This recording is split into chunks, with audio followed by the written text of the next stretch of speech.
estas casonas ya muy antiguas, Lick, que entonces llegan a perjudicar a terceras personas, por ejemplo, la gente que es vecina a estas viviendas y que entonces empiezan a tener problemas, por ejemplo, de inseguridad, problemas de fauna nociva y una cantidad de situaciones que no se sabe a quién recurrir. Y este caso que detectamos allá en la zona de Mariano Otero, en el barrio de Tequisquiapan, es un ejemplo. Vamos a ver la información de América Romo, licenciado, y al culminar lo platicamos. De acuerdo. ¿No?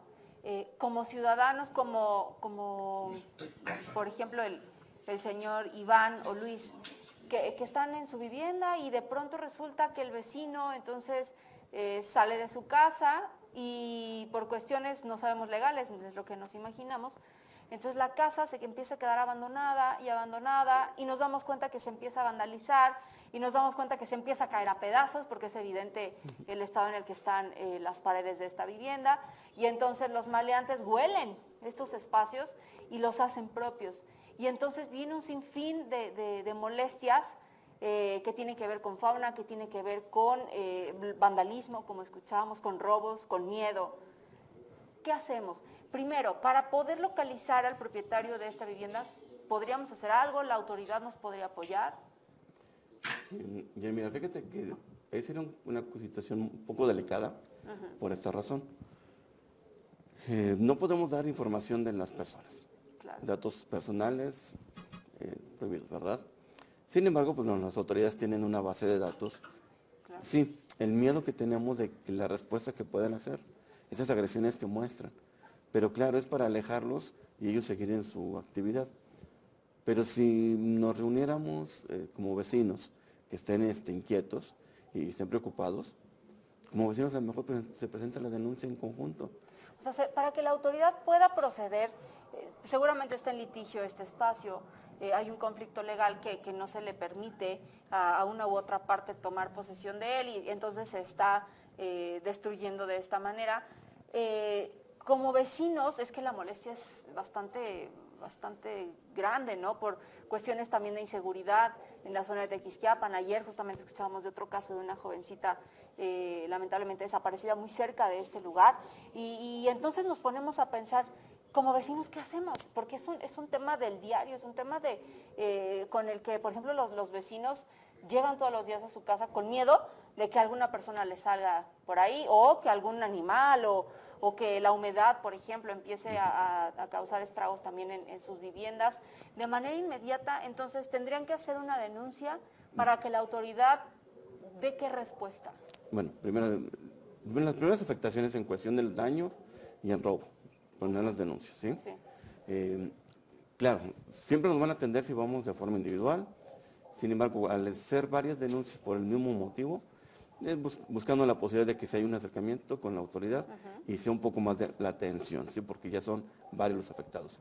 La otra, una vez identificando el propietario del predio, en el caso de las humedades, de las bardas caídas, ahí es una vía civil por la afectación que está haciendo este predio al otro, ¿sí? Entonces ese daño sí se puede manejar por la vía civil, pero una vez identificando al propietario. Ya tenemos que ir a corte, pero me queda una duda rapidísimo. Los vecinos decían, es que entonces que nos digan para saber si de alguna manera ellos pueden cerrar las puertas o poner una barda o poner una malla. Aquí no se recomendaría, ¿verdad? Porque a final de cuentas es un área privada. Mira, son acciones más drásticas, ¿verdad? Pero le podríamos decir, no nos podemos meter, pero de la banqueta para acá, son sus decisiones y creo que la protección personal es la primera. Si eso es lo que les da tranquilidad. Si los vecinos construyen a lo mejor una barda o ponen una malla, tal ¿pueden vez tener consecuencias legales? Mira, tal vez una malla y la cuestión legal sería retirar la malla. Correcto. Pero ya aparece el dueño. Ese es un tema interesante. Así es. Podríamos llamar al dueño de ese modo, De ese modo, así es. Sí, resulta interesante, porque ese es otro de los temas que decían los vecinos, o al menos que nos dejen cerrarlo para que estos tipos pues les cueste un poquito más de trabajo, ¿no? Pero bueno, vamos a tener que ir rápido a una pausa, le invito a que siga con nosotros, licenciado, le invito también a que nos siga acompañando este jueves de Asesoría Legal, no tardamos.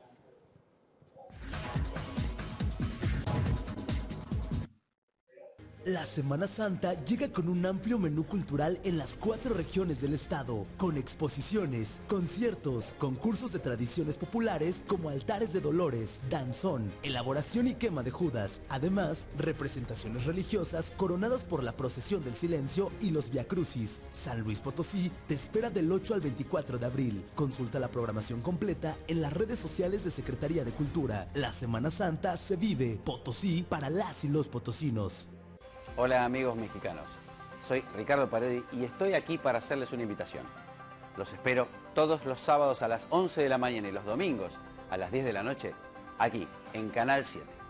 Juntos vamos a recorrer distintos lugares de la Argentina para que en el momento que decidan viajar a nuestro país tengan una idea de los lugares y todo lo que pueden hacer al momento de llegar. La invitación está hecha. Sábados a las 11 de la mañana y domingos a las 10 de la noche, aquí, por Canal 7. Somos Televisión.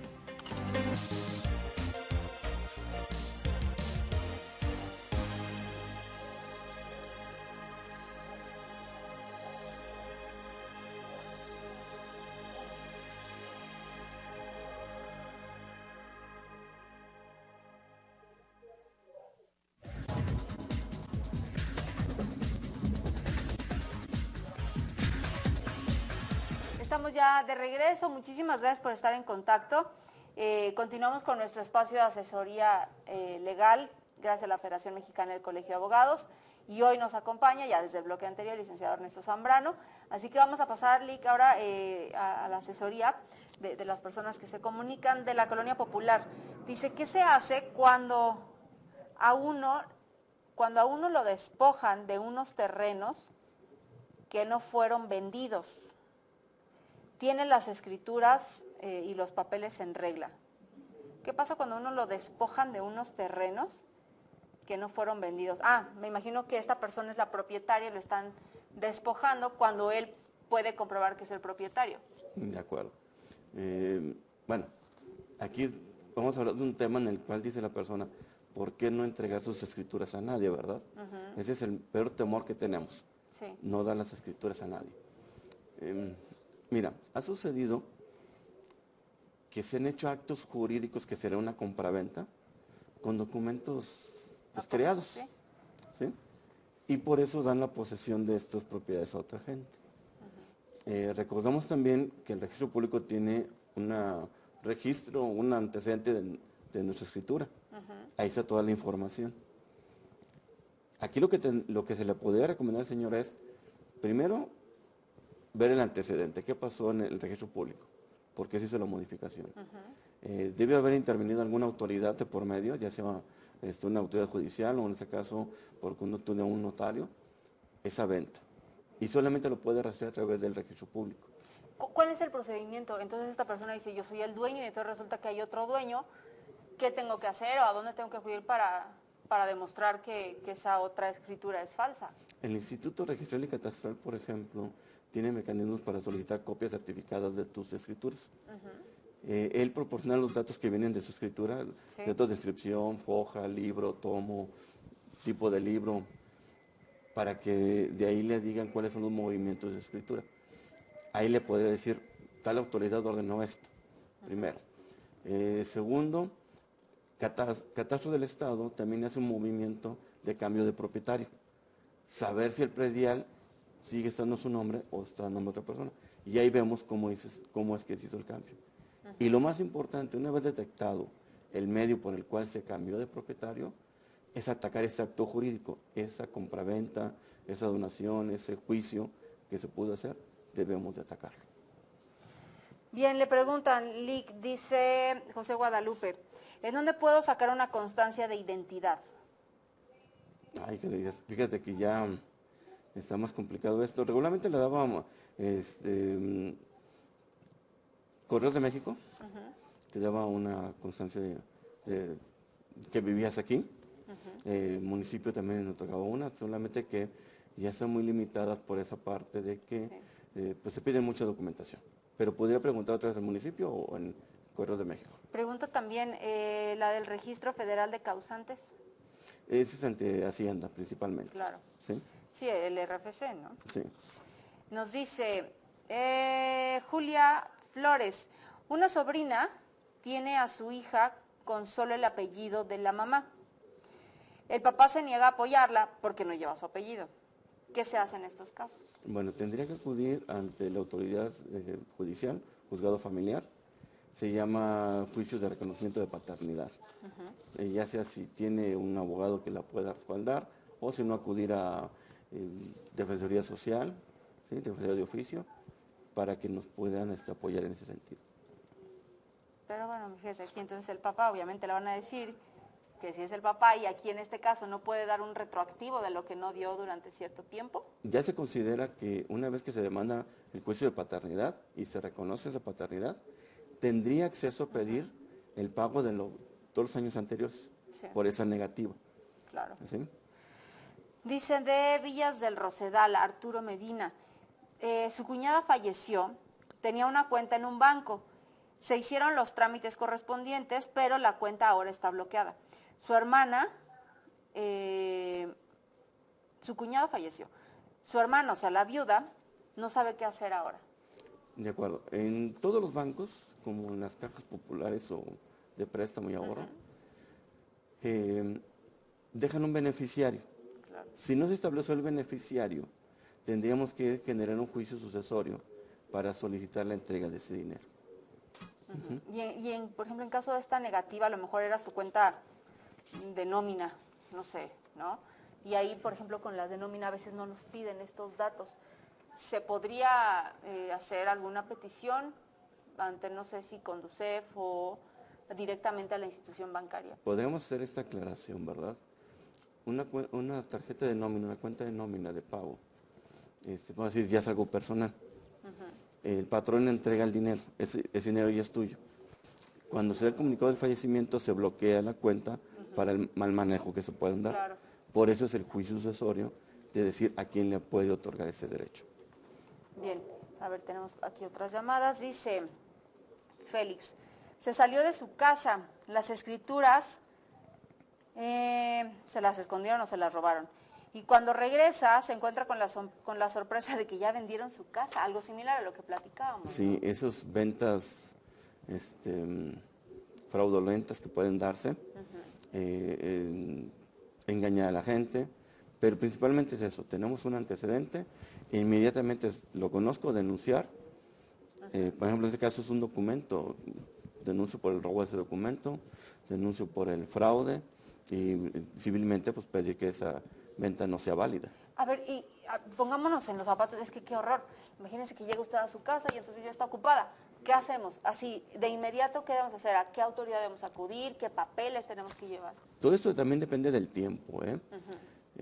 Quiero entender que el señor se salió y no se salió de la noche a la mañana. Sí. Debe haber sido un tiempo... Sí. Tenemos un año para presentar las denuncias. Entonces, yo llego, me entero que mi casa está ocupada, denuncia por despojo. Claro. ¿Sí? Primeramente ante la fiscalía. Posteriormente, ya con la asesoría, denunciar ante la vía civil por la nulidad de esa venta. Pero siempre estar haciendo las dos acciones. Sí, y aquí recuerde, ya no es como antes, se lo hemos platicado en varias ocasiones, ya no es como antes que el que tiene el papelito es el dueño, ¿no? Y por eso era el robo de las escrituras, y entonces ahora es mía, y entonces ahora te la robo, y ahora es tuya. Entonces usted puede también solicitar que le vuelvan a expedir sus escrituras, aunque se las hayan robado. Así que hagan lo que quieran con esas, porque entonces usted es el propietario legal, entonces no se preocupe, pero sí hay mucha gente bien hábil que hace uso indebido de estos documentos, eso sí. Lic, se nos acabó el tiempo, qué rápido. Muchísimas gracias por habernos acompañado. Al contrario, gracias. Gracias, licenciado Ernesto Zambrano, de la Federación Mexicana del Colegio de Abogados. Hasta pronto, Lic. Que esté muy bien. Gracias. Hasta luego. En casa, siga con nosotros. Pausa, volvemos. Por fin vamos a regresar a clases. Pero COVID está más pegajoso que nunca. Así que usemos siempre cubrebocas, lavemos bien y seguido nuestras manos, usemos también gel, ¿ok? Sana distancia, paro. Busquemos espacios abiertos o salones con ventanas, así que